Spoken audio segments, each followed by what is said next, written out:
pencher vers moi son oreille, et je le chanterai toute ma vie.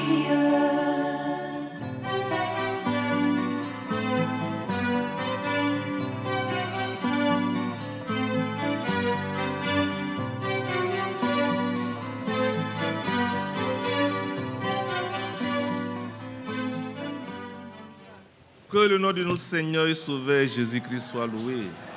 Mon frère, remettez le cantique s'il vous plaît. Remettez le cantique. Mon cœur est heureux. Sous le regard de Dieu. À moi, le désert refleurit.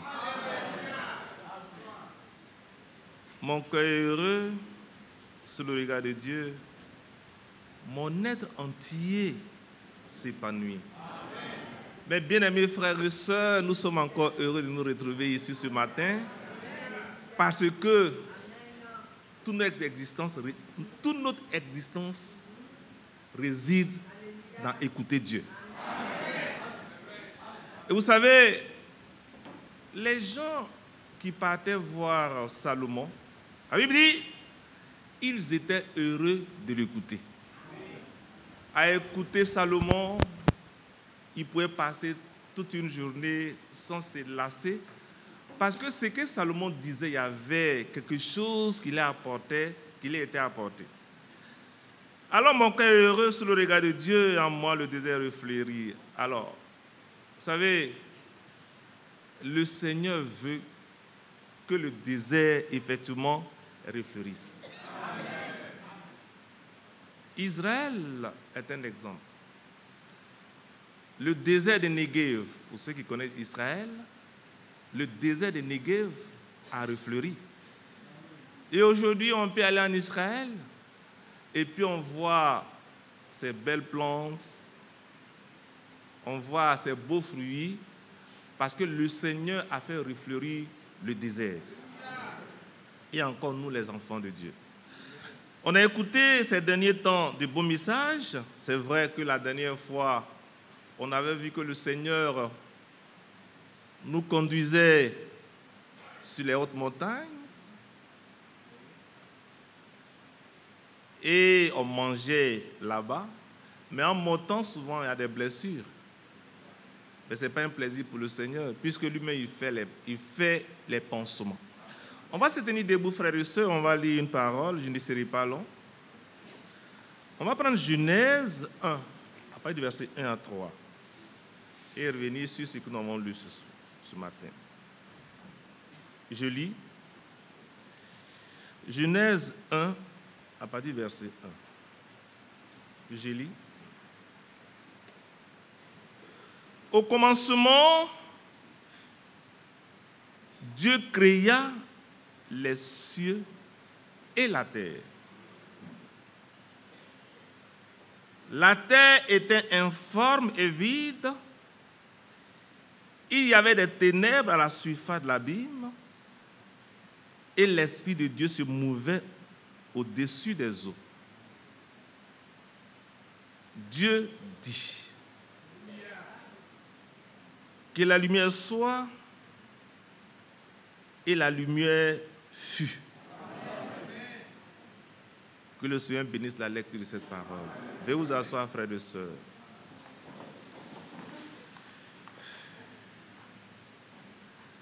Voici une parole de l'Écriture et nous allons méditer autour de cette parole et revenir à ce que nous avons entendu depuis cette semaine. Vous savez, bien-aimés frères,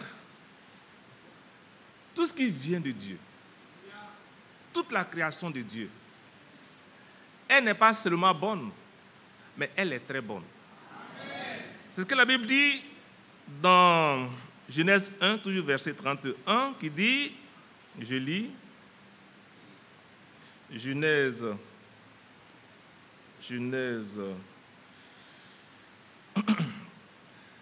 Dieu vit tout ce qu'il avait fait. Et voici, cela était très bon. Frères, bien-aimés, c'est ce Dieu-là que nous adorons. Quand le Seigneur a fini de crier, la Bible dit qu'il s'est reposé de ses œuvres. Genèse 2, verset 2. On le lit. Genèse 2, verset 2. Je lis. Dieu acheva au 7e jour son œuvre qu'il avait faite. Et il se reposa au 7e jour de toute son œuvre qu'il avait faite.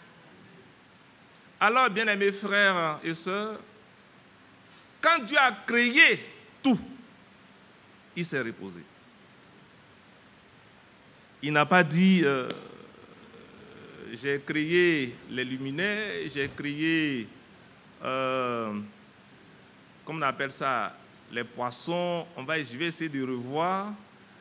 C'est ce que j'ai créé là, il y a quelque chose qui manque. Tout ce que Dieu avait fait était très bon. Frère, notre Seigneur Jésus-Christ. La Bible dit qu'il était la parole. Et on va arriver là. On en viendra. Dieu a créé tout par la parole. Et ce qu'il a créé par la parole n'était pas médiocre. Ce n'était pas assez bien. Ce n'était pas non. Mais c'était très bon. Eh frère, vous savez, et Dieu s'est reposé. Quand Dieu a créé, il s'est reposé. Il n'est pas encore revenu pour voir ce que j'ai créé, est-ce que c'est bon? Non, frère. Dieu a tout fait et c'était parfait. Mais pour ce faire, qu'est-ce qui s'est passé? Le verset de la terre était informe et vide et il y avait des ténèbres à la surface de la Bible et l'Esprit de Dieu se mouvait au-dessus des eaux. L'Esprit de Dieu se mouvait au-dessus des eaux. On dit bien l'Esprit de Dieu se mouvait au-dessus des eaux. Il a fallu d'abord, on l'avait dit un jour ici, que Dieu prenne un corps, le corps de la parole, et prononce une parole pour que tout vienne à l'existence. Et on va prendre, frères et sœurs, on va prendre Exode 14.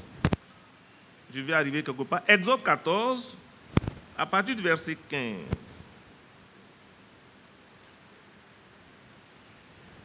Merci, frère. Exode 14, à partir du verset 15.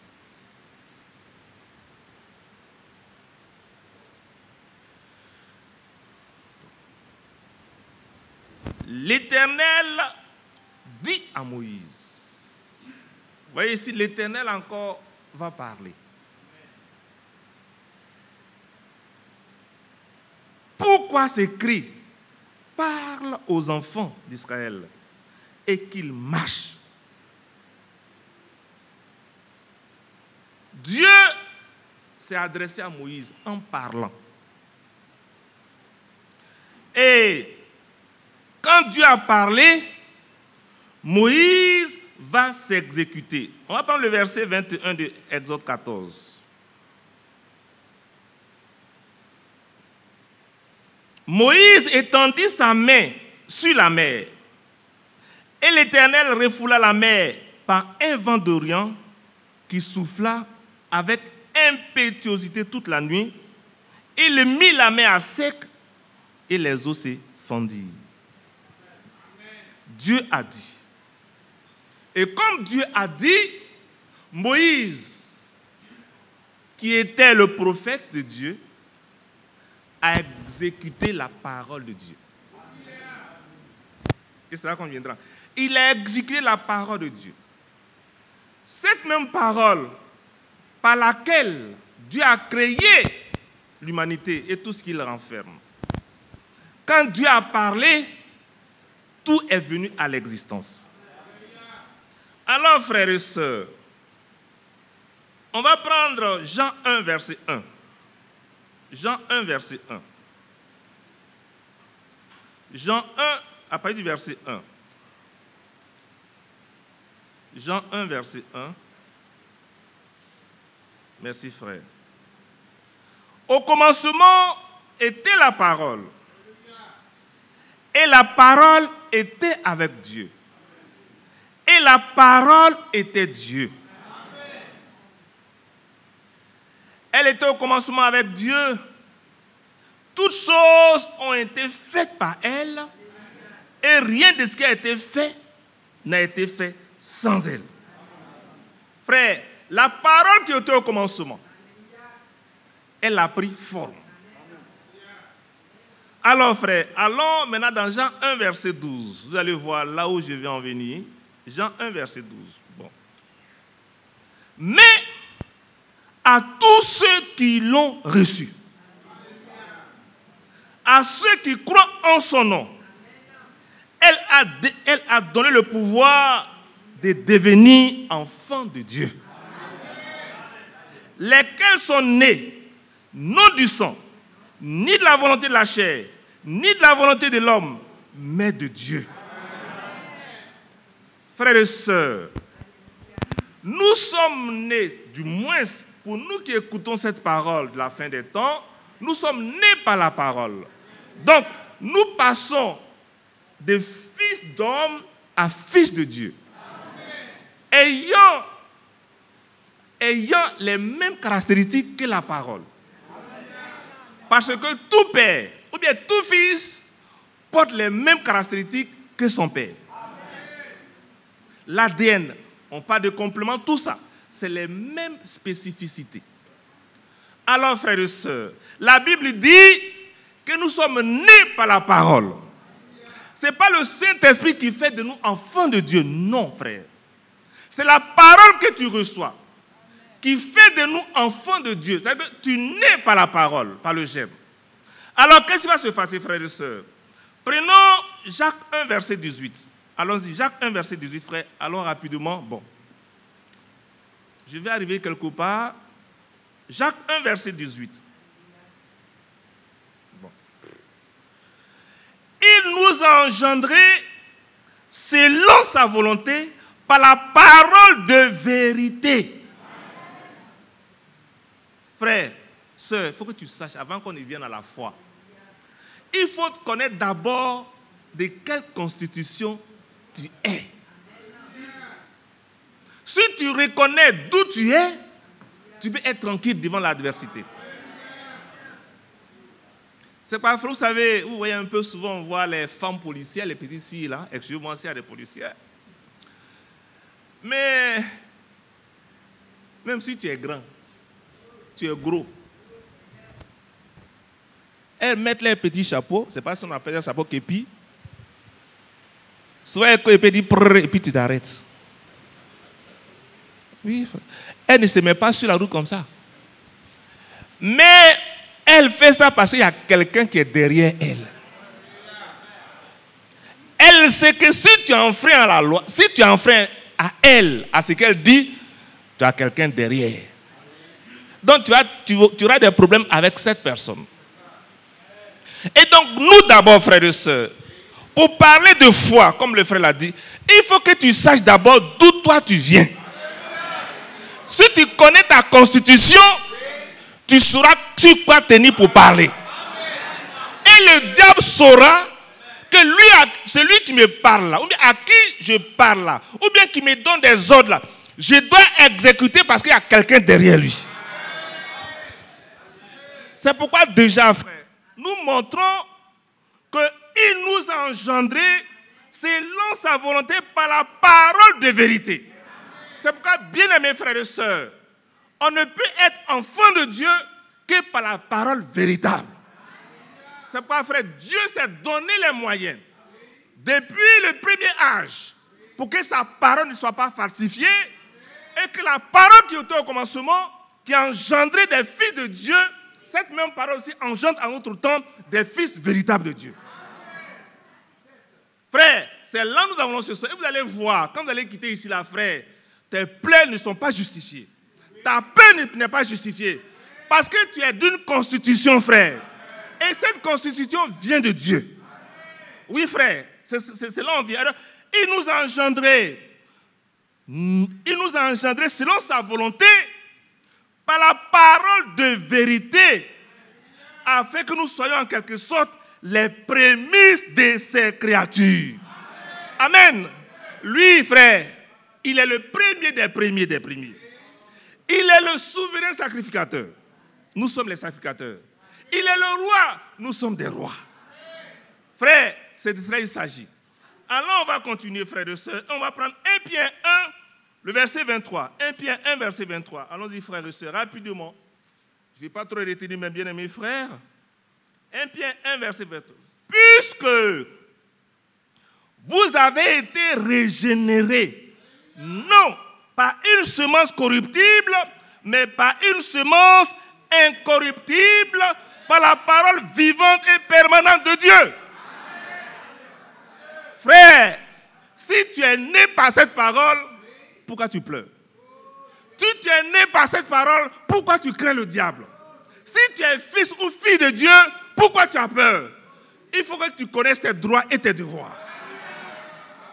Aujourd'hui, frères et sœurs, un véritable chrétien n'a peur de rien.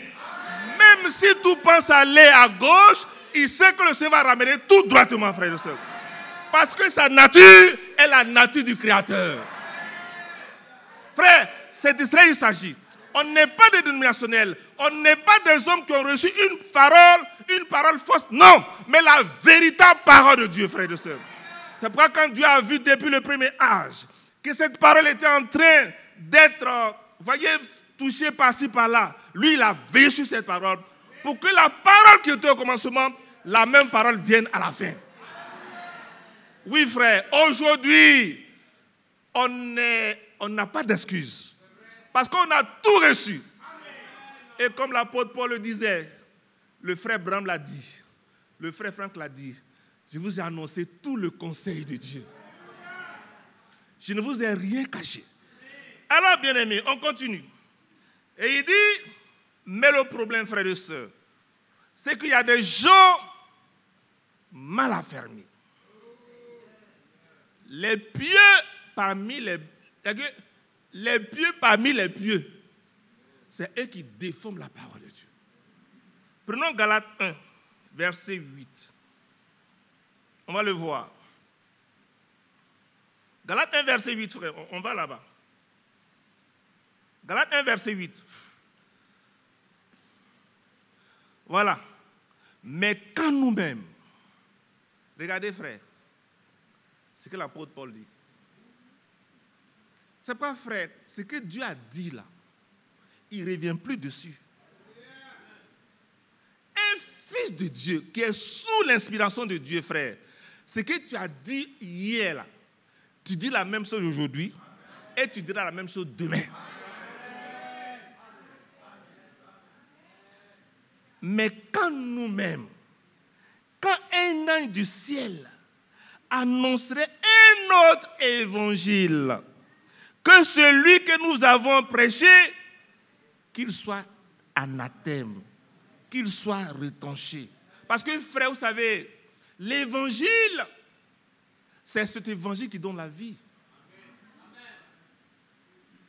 Ce qui est devenu évangile là, Dieu dit dans Genèse 1, Jean 1, verset 1, Jean 1, verset 12, pour dire, frère, notre ADN, et puis celui de Dieu, là, c'est la même chose. C'est la même chose. Vous allez voir. Prenons. Et dit, mais quand nous-mêmes, quand un ange du ciel annoncerait un autre évangile, que celui que nous avons prêché, qu'il soit anathème. On continue, frère.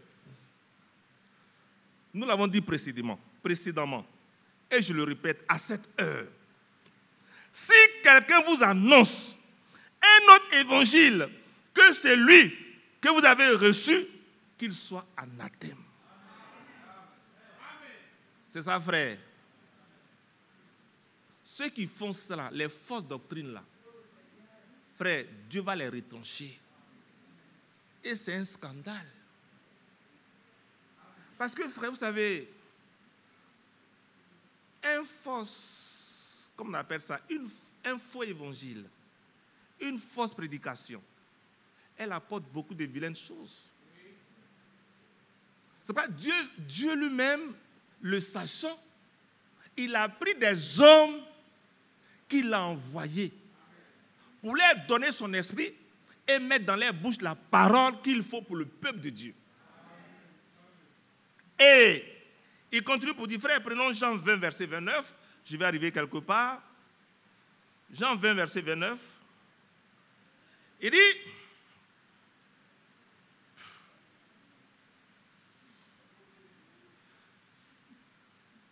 Jésus lui dit, parce que tu m'as vu, tu as cru. Heureux ceux qui n'ont pas vu et qui ont cru. Frère, sœur, de toi à moi, qui a vu le Seigneur physiquement et puis on a craché sur lui, qui l'a vu? Qui a vu quand le Seigneur il a été cloué, on l'a tué, et qu'on l'a mis au tombeau là, qui l'a vu? Quelqu'un l'a vu ici? Quand il est ressuscité là, qui l'a vu? Personne. Maintenant, je vais vous poser la question. Qui croit que le Seigneur Jésus-Christ est venu dans la chair? Qui croit qu'il est mort? Qui croit qu'il est ressuscité? Qui croit qu'il reviendra? Toi-même fais la décision. Tu es heureux. Cette parole-là, il dit, parce que tu as vu, heureux vous qui n'avez pas vu et qui avez cru. Ma soeur, tu es heureuse. Mon frère, tu es heureux. Parce que Dieu, le Seigneur l'a dit. Le Seigneur l'a dit, frère. Et vous verrez, vous savez, frère, notre problème, tu dis, tu crois. Mais en vérité, est-ce que tu crois? C'est la question, c'est à ça qu'on va arriver. Est-ce que tu crois? Pourtant, frère, apparemment, cette parole de Dieu là, parce que tu m'as... Non, heureux ceux qui n'ont pas vu et qui ont cru. Normalement, c'est pour toi et c'est pour moi. Mais si on demandait à chacun ici, frère, est-ce que tu es heureuse même?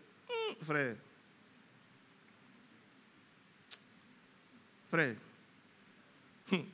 Pourquoi tu me poses cette question même? Est-ce que tu sais que hier, frère, tu me demandes cette question-là. Hier, je n'ai pas mangé. Hein? Je n'ai pas mangé. Est-ce qu'on peut être heureux dans ça? Frère, tu sais qu'ils ont coupé mon courant, non? J'ai dormi dans le noir. Frère, est-ce que le Seigneur Jésus-Christ ment? Il ne ment pas. Et vous allez voir, tout notre problème, c'est parce qu'on manque de foi. Et je vais vous dire pourquoi on manque de foi. Ces paroles sont certaines. Et quand le Seigneur le dit, il ne revient plus dessus. Il ne revient plus dessus pour dire, oh, comme j'ai dit ça, je vais revoir. Non. Vous allez voir que tout notre problème réside dans le manque de foi. Il dit, frère, non, tu vas voir que tu ne crois pas. Parce que si tu avais la foi en Dieu, si tu avais la véritable foi, tu n'allais pas te plaindre comme tu te plains. Si tu avais la véritable foi, tu n'allais pas nommer déjà des frères dans l'église quand tu as un problème. Si tu avais la foi, frère, si tu avais la foi, tu n'allais pas te plaindre d'un frère parce que le frère ne t'a pas donné quelque chose. Or, pourtant, frère, on a reçu la même parole qui était au commencement. Ce n'est pas une parole frélatée. Pour dire que la parole, elle n'est pas fausse. La parole est vraie, frère. Et si tu es constitué de la même parole, tu dois avoir aussi la même foi. Alors, vous savez, frère, et on va prendre, frère, prenons Matthieu 17, verset 19. Matthieu 17, verset 19, ce que le Seigneur a dit. Matthieu, il dit, Matthieu 17, verset 19. Alors, les disciples s'approchaient de Jésus et lui dirent en particulier, pourquoi n'avons-nous pu chasser ce démon? Et le Seigneur dit, c'est à cause de votre incrédulité, lui dit Jésus. Dans d'autres versets, il dit, c'est à cause de votre petite foi. Je vous le dis, en vérité, si vous aviez la foi, si vous aviez de la foi, comme un grain de sénévé, vous diriez à cette montagne, transporte-toi d'ici là, et elle se transporterait. Rien ne vous serait impossible. Mais la question c'est, frère, revenons dans Juge 6, et puis on revient, Juge 6, verset 13. Juge 6, verset 13. On se promène dans la Bible, c'est important. 6, verset 13.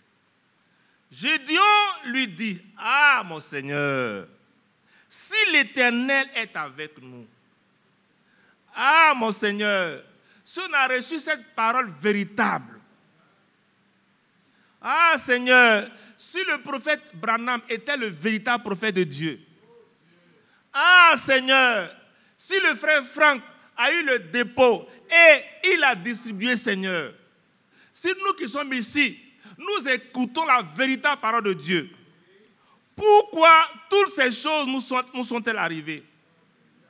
Les cancers au milieu de nous, des divorces au milieu de nous, des conflits au milieu de nous. Pourquoi? Des handicapés au milieu de nous. Pourquoi? Pourquoi, frères et sœurs? Alors que nous avons reçu cette véritable parole. Et continue. Et où sont tous ces prodiges que nos pères nous racontent quand ils disent, l'Éternel ne nous a-t-il pas monté hors d'Égypte? Frères et sœurs, bien-aimés, chacun va répondre à cette question-là. Si on entend le frère Branham a fait ça, et le CFT de Dieu nous a dit, le Seigneur lui a dit, transmets les 4 à 7 services de guérison. Vous pensez que c'est pour écouter seulement? Mais c'est pour susciter en nous la foi. Et je vous dis, frères, beaucoup de frères et sœurs, en écoutant, la dernière fois, beaucoup ont été guéris. Alors, frères, mais pourquoi toutes ces maladies? Pourquoi, frère, quand nous sommes malades, ça va être des ordonnances, on vient à l'église. Et puis on squatte les frères. Frère, j'ai une ordonnance. Frère, si nous avons reçu, si le Dieu de Branham est le véritable Dieu qui fait des miracles, pourquoi quand on finit d'écouter, on va voir les diacres avec ordonnance? Je ne dis pas de ne pas le dire. Comme la Bible ne me dit pas, il n'y a pas un modèle dedans. Le modèle, c'est de s'approcher de celui qui guérit. Moi, je dis, frère, on n'a pas la foi. Frère, si on avait la foi et que chacun individuellement s'approchait de Dieu, vous verrez que toi-même, tu serais un modèle. Et les gens allaient même t'approcher. Frère, on n'a pas la foi. Et comment le Seigneur les a traités? Race perverse. Parce que frère, vous savez, quand on ne croit pas Dieu, on lui fait menteur. Donc effectivement, nous sommes une race perverse. Bien-aimés frères, on a reçu cette parole. Mais qu'est-ce que nous en faisons? C'est pas je suis allé au commencement d'abord. pour voir que la parole qui était au commencement, c'est cette même parole que les apôtres ont reçue. Et le Seigneur a veillé à ce que cette parole vienne jusqu'à nous, frères, sans falsification, pour que ceux qui vont naître de cette parole-là soient des véritables enfants de Dieu, frère. Et nous le sommes. Alors, frère, vous savez, il dit, l'Éternel nous a-t-il pas monté hors d'Égypte? Maintenant, l'Éternel nous abandonne. Et il nous livre entre les mains du mendiant. Frère, c'est-à-dire, frère, si Dieu est avec nous, pourquoi tous ces concours et puis j'échoue? Je jeûne et puis j'échoue. Où il est où notre Dieu là? Des frères, des prières qui ne sont pas exaucées. Pourquoi? Et vous allez voir, frère, que le Seigneur a dit qu'on doit prendre courage. Certainement qu'il y a beaucoup de choses qui nous manquent, frères et sœurs. Et nous vivons en dessous de nos privilèges. Oui, frère, nous vivons en dessous de nos privilèges. Alors, on va prendre Marc 9, verset 23. Marc 9, verset 23. On va le lire. Je lis.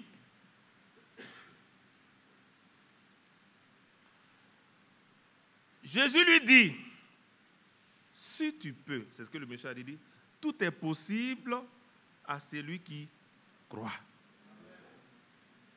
Mes frères, vous allez voir, qu'est-ce qui peut nous faire triompher de ce monde, frère? Prenons 1 Jean 5, verset 4. 1 Jean 5, verset 4. 1 Jean 5, verset 4, vous allez voir, frère.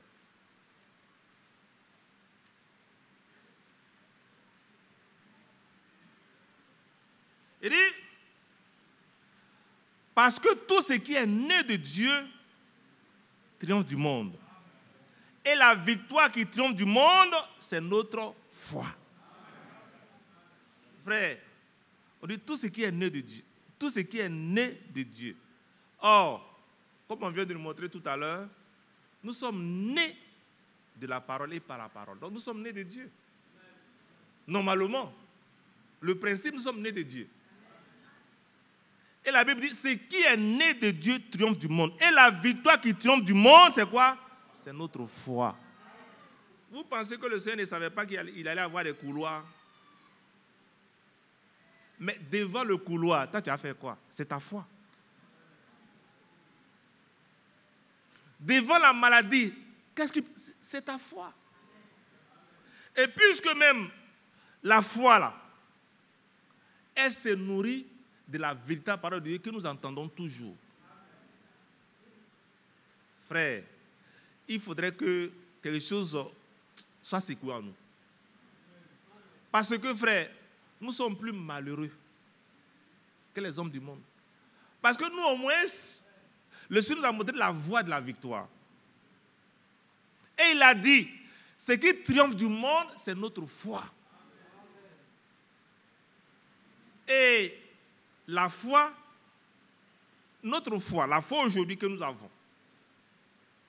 La Bible dit, on a reçu la foi du même prix que les apôtres. Il n'y a pas la foi des apôtres et puis il n'y a pas la foi des derniers chrétiens. Non, frère.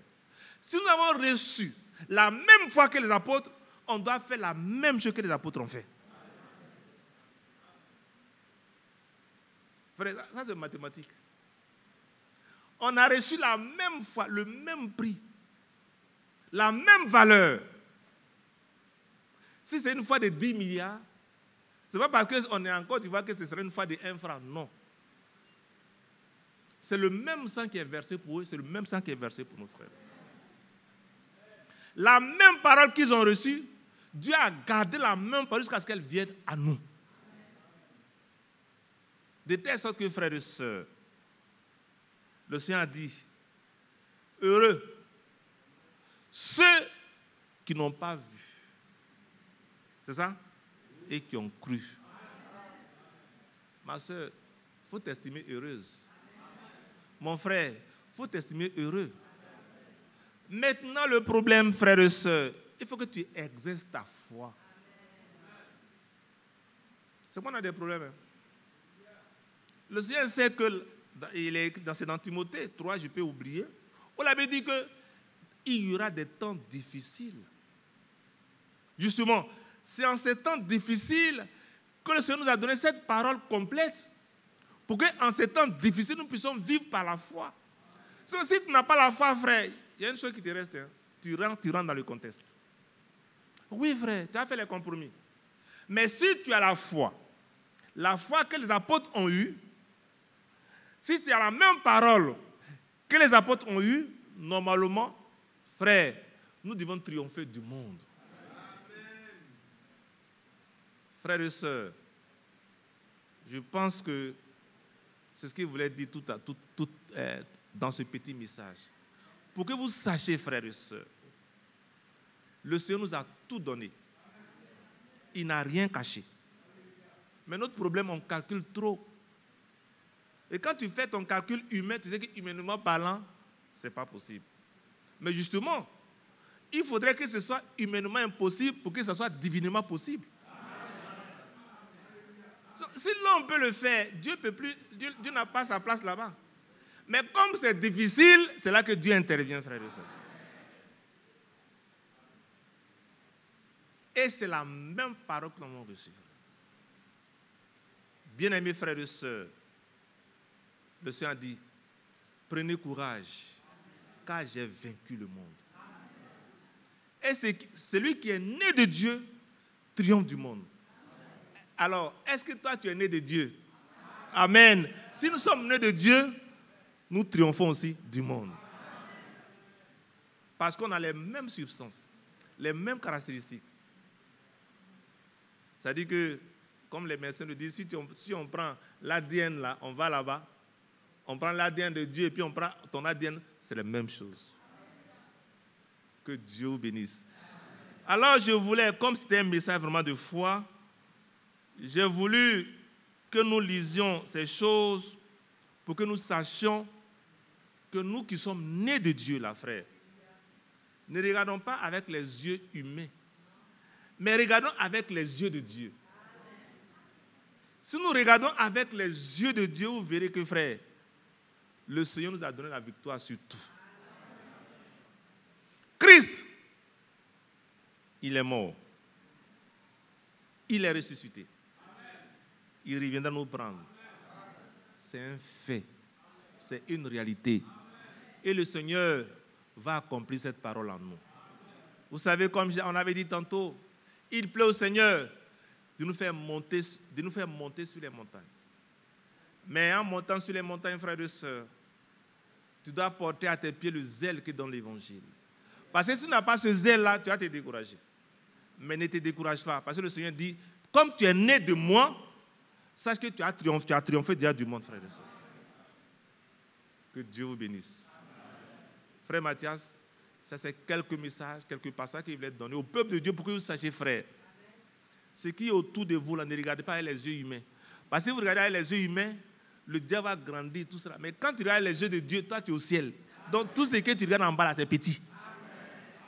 Mais si tu as les yeux des hommes, tu regardes en haut comme ça, c'est trop gros. Mais avec Dieu, nous sommes plus que vainqueurs. Nous avons reçu la véritable parole de Dieu.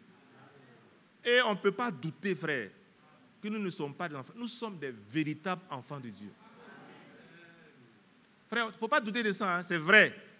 Les scandales vont venir, mais le Seigneur va enlever lui-même les scandales. Et malheur à l'homme par qui les scandales arrivent. Et souvent, frère, par notre attitude, on fait qu'il y a des âmes faibles qui meurent. Et on détruit même pas qu'on appelle ça, l'autorité même de l'homme, mais l'autorité de Dieu dans l'Église. Et quand des personnes viennent, c'est comme ça. Mais celui qui fait ça, lui-même va porter la peine de cela, frère et sœur.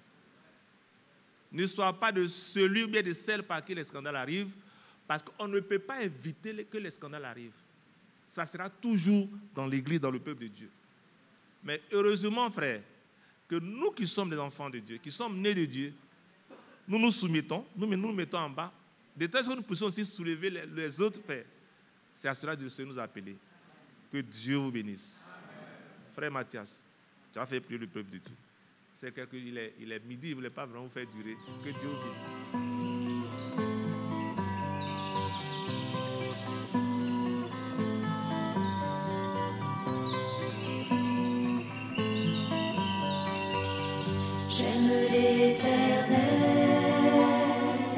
car il entend ma voix.